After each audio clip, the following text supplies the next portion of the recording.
Group of lawyers in the Philippines has expressed confidence that a warrant for the arrest of former President Rodrigo Roa Duterte and former PNP Chief Ronald Bato de la Rosa will be served in the coming days. The group reiterates that the Philippine government officials have no right to prevent the investigation by the International Criminal Court or ICC. Henry Nicolas has the details.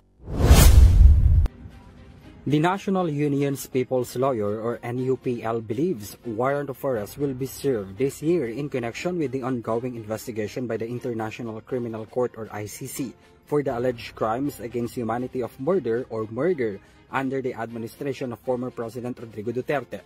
According to NUPL attorney Cristina Conti, possible list names that may appear in the warrant are former President Rodrigo Duterte, former Philippine National Police Chief and now Senator Ronald Bato de la Rosa, and former PNP Chief General Oscar Albayalde. According to Conti, the ICC's investigation is still ongoing in relation to the victims of the bloody war on drug campaign of the Duterte administration. Conti insisted that even though the Philippines is no longer a member of the ICC, the country has no right to prevent an investigation. Nakapangalan na si Duterte. Kaya sa bahagi ng ICC, meron na siyang suspect simulat sa poll. Ang nakapangalan dun sa request na buksan ng investigation, dun sa pagsasara ng preliminary investigation ay 3. Duterte, De La Rosa, Albayalde. Kaya itong 3 to ang nanganganib na mauunahan ng warrant of arrest. Although the Philippines is no longer a member after leaving the ICC in 2019, the international body has the right to conduct an investigation.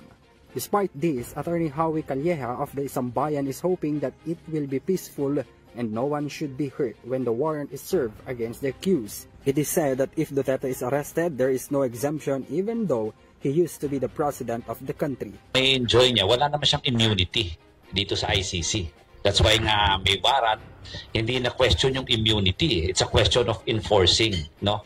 So, klaro yan, pwede siyang kunin at pwede siyang i-indict, pwede siyang kasuhan doon.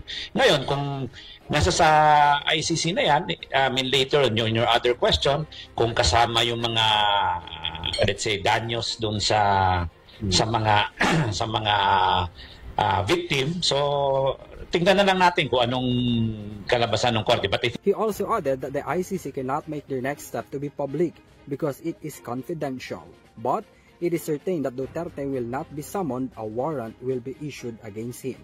Meanwhile, Conti made it clear that what the ICC is investigating is not only to those who were perpetrators, but also the person who ordered or came from the mission order. Against humanity.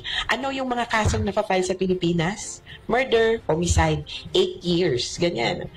Sino ang iniimbestigahan sa labas ng bansa? Yung mga mastermind.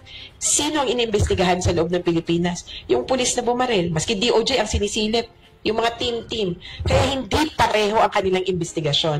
At yun ang sinabi ng ICC. Magtutuloy kami.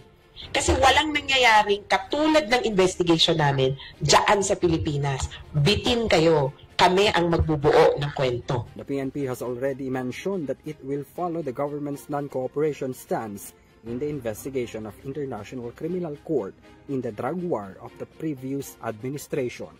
This is Henry Nicolas for EuroTV News.